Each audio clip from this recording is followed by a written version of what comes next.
अपने आप में जिस तरह का एक हमला किया गया, दुनिया के देशों को इससे सतर्क रहने की जरूरत है, क्योंकि हम जानते हैं कि इस वक्त दुनिया में कितने वॉर फ्रंट्स खुले हुए हैं। तो सामने जो दूसरा मुल्क है या फिर दुश्मन मुल्क है वो इस तरह का कोई हमला कर सकता है, इसकी एक चेतावनी भी है इस तरह के हमले से। लेकिन इन सब के बीच में जो बात करना चाह रही हूं वो डोनाल्ड ट्रंप की है, और मैं इसलिए कहना चाह रही हूं कि ट्रंप मामलों को सुलझा रहे हैं या वो मामलों को और भड़का रहे हैं, ये समझ नहीं आ रहा है।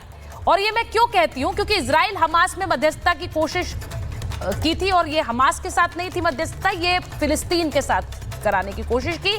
हमास ने बात नहीं मानी, इजराइल ने भी कहा हम जंग जारी रखेंगे, वहां पर कुछ नहीं हुआ, हमास से बंधक रिहा नहीं करा पाए ट्रंप। वहीं दूसरी तरफ रूस यूक्रेन में समझौता नहीं करा पाए, ये भी एक हकीकत है। वो कहते थे कि मैं अगर सत्ता में होता तो ये होता ही नहीं।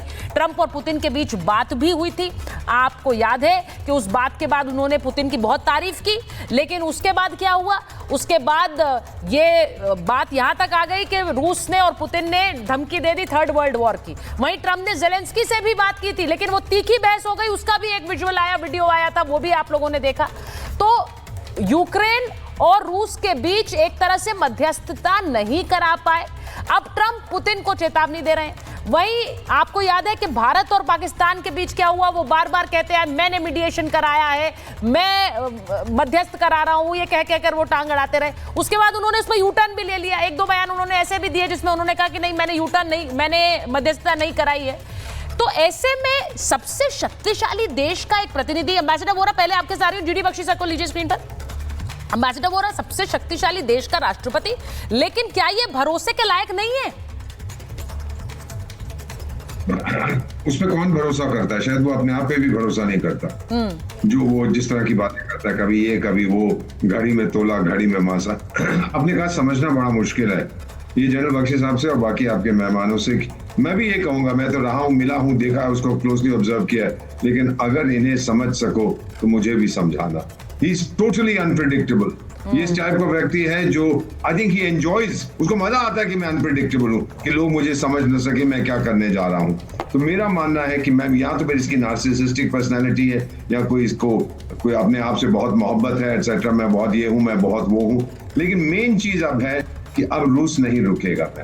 मेरा मानना है दैट इज इनफ। दूसरे विश्व युद्ध में जब हिटलर ने हमला किया था सोवियत संघ पर, तो वहां पे फिर सोवियत संघ ने उसको सबक सिखाया था। रूस is a successor of the Soviet union, वो मारेगा बुरी तरह। और अगर लोग कहते हैं कि न्यूक्लियर हथियारों का इस समय इस्तेमाल किया, सबसे बड़ा बेवकूफ इस जंग में ब्रिटेन रहेगा। वो क्या है ना, स्टार वॉर्स जो उनका प्रधानमंत्री बना फिरता है, वो 100 साल की डील कराया यूक्रेन के साथ, पागल हो चुका है। अभी तक ब्रिटेन ने नहीं देखा कि इसके क्या नुकसान। पेरिस तो झेल चुका था, हिटलर की फौजें जब वापस आ रही थी, हिटलर ने कहा इस पेरिस बर्निंग, नहीं जलाया था। लेकिन ब्रिटेन को अब बहुत, मेरा मानना है सबसे ज्यादा बकवास वो करता है स्टार वॉर्स, जो भी वहां का प्रधानमंत्री है, उसको मार पड़ेगी और यूक्रेन को पड़ेगी। हो सकता है यूक्रेन बच जाए, ब्रिटेन को मार पड़ेगी। मैं ये आप देखिए।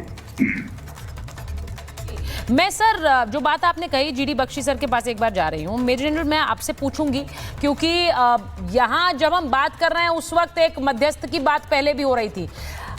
बहुत से लोग ये मान रहे हैं, सर आपसे पूछूंगी, क्या रशिया के लिए अब एक पलटवार करना और एक बहुत ही घातक हमला यूक्रेन पर करना जरूरी हो गया है? क्योंकि हम बार बार शुरुआत से, जब ये जंग शुरू हुई थी पिछले 3 साल पहले, ये कहते थे कि रशिया तो एक बहुत पावरफुल देश है यूक्रेन के कंपैरिजन में, लेकिन यूक्रेन ने आज ये कर दिया। तो इसके बाद क्या रशिया के लिए एक मजबूरी हो गई है कि वो ऐसा जवाब दे के वो मैसेजिंग सिर्फ यूक्रेन के लिए ना हो, पूरी दुनिया के लिए हो? नहीं, देखिए, रशिया शुरू से कहते आ रहा है कि साहब यूक्रेन तो प्रॉक्सी वॉर लड़ रहा है ना। यूक्रेन के पीछे पहले तो जब तक बाइडेन, चचा बाइडेन थे, तो पूरी यूनाइटेड स्टेट्स, CIA और आर्म्ड फोर्सेस का सपोर्ट था उसके पास। वही उसको दे रहे थे टारगेटिंग डेटा, वो टारगेट कर रहे थे उसके क्या कहते हैं, ये हाई मार्स को, उसके जो स्टॉर्म शैडोज को, उसके जो बॉम्ब्स जो वो भेज रहा था, उसको कौन टारगेटिंग कर रहा था, कौन डेटा एंट्री कर रहा था? सब अमेरिकन्स कर रहे थे, सब नेटो वाले कर रहे थे। ठीक है साहब, और वो they're fighting till the last Ukrainian, क्योंकि ये जो वानर सेना का कमांडर है ये बड़ा खुश हो रहा था कि पूरी दुनिया में मेरी वाहवाही हो रही है, मैं चौधरी दिख रहा हूं। ये दूसरी बात है कि इसके 8 मिलियन लोग देश छोड़ के भाग गए हैं, 1 मिलियन मारे गए हैं, 250,000 ने डेजर्ट कर दिया है, लेकिन ये लड़े जा रहा है। इसने जो एज है भर्ती की वो 25 साल से उठा के 18 साल कर दी है। टीनेजर्स पकड़ पकड़ के लड़ाई के मैदान में झोंक रहे हैं, मरवा रहे हैं। अपने देश को तो सवा सत्यानाश करा ही दिया, अब यूरोपी जो है वो इसकी पीठ थपथपा रहे हैं। तू लड़े जा, अगर अमेरिका डोनाल्ड ट्रंप का सपोर्ट नहीं भी है तो कोई बात नहीं, हम करेंगे। डोनाल्ड ट्रंप चले थे शांति कराने, अरे साहब कहीं थर्ड वर्ल्ड वॉर ना हो जाए, क्योंकि लड़ाई तो होगी तो यूरोपियन कॉन्टिनेंट में होगी जी। लेकिन अगर वो न्यूक्लियर थ्रेशोल्ड क्रॉस करती है, रेडिएशन पूरी दुनिया पे आएगी साहब। हाँ। पूरी दुनिया के ऊपर आएगी। ये पागल लोग हैं, ये वाकई ही इनकी अकल घुटनों से भी नीचे है। इनको दिख नहीं रहा था कि ये, and there is something in military history, when you succeed so much that it becomes counterproductive. You know, आपने एग्जाम्पल दिया था क्या कहते हैं पर्ल हार्बर का जी। Japan succeeded amazingly in Pearl Harbor, Yes. लेकिन नतीजा क्या हुआ? वो जंग हारे और उनके ऊपर 2 बम गिरे हिरोशिमा नागासाकी पे, तब जाके लड़ाई अंत हुई थी। ठीक है, तो ये शुरुआत तो कर दी है। ये चाहे नाचे चाहे भंगड़ा करे कि मैं जीत गया, मैंने मार दिया, मैंने ठोक दिया। जो चुप्पी हमने रशिया से देखी है वो ऑमिनस है, इट इज ऑमिनस। ये देखिए बहुत बड़ी और बात आप वो कह रहे हैं सर। शायद न्यूक्लियर थ्रेशोल्ड क्रॉस करे ना करे, लेकिन जो ऑरिशनिक्स हैं, हाँ। कन्वेंशनल वॉरहेड वाले, हाँ। उनका चलना बहुत जरूरी है। जेलेंस्की साहब को ला के कहीं छुपा दिया गया है, क्योंकि now they will gun for Zelensky personally.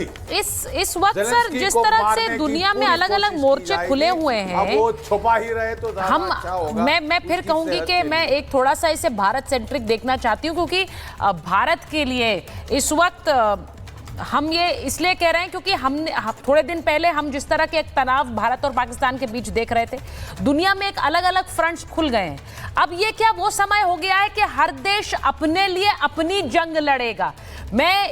ये बहुत इंपॉर्टेंट है। मैं एक बार बताऊं कि चीन का एक बयान आया, मेजर जनरल सिवाच, मैं आपके पास आ रही हूं उसके बाद। यूक्रेन वॉर पर चीन का निशाना, चीन ने अमेरिका पर निशाना साधा है और युद्ध के लिए अमेरिका ही जिम्मेदार है, ये चीन कह रहा है। युद्ध का मुख्य कारण नाटो का विस्तार है और अमेरिका के हस्तक्षेप के कारण ही यूक्रेन रूस वॉर हुई है, ये कह रहा है चीन। वो कह रहा है कि इस जंग की जड़ में ही अमेरिका है, तो अब अगर अमेरिका ने ही ये जंग करवाई है तो उसे क्यों ना इसका जिम्मेदार ठहराया जाए। अब मेजर जनरल सिवाच आपसे पूछूंगी, अब इस वक्त जो दुनिया के बड़े बड़े देश हैं एक दूसरे पर खुलकर आरोप लगा रहे हैं, इसका हश्र क्या हो सकता है? जैसा मैंने कहा कि इस वक्त हर देश अपने लिए एक जंग लड़ रहा है। अब चीन भी खुलकर मोर्चा संभाल रहा है, वो अमेरिका के खिलाफ बयानबाजी कर रहा है। अमेरिका खुलकर चीन और रूस के खिलाफ बयानबाजी कर रहा है। हमने तो लगा था कि ट्रंप आए हैं तो वो पुतिन से बात कर रहे थे, घंटों फोन पर बात हो रही थी, लग रहा था कुछ हल निकलेगा, ये हो गया।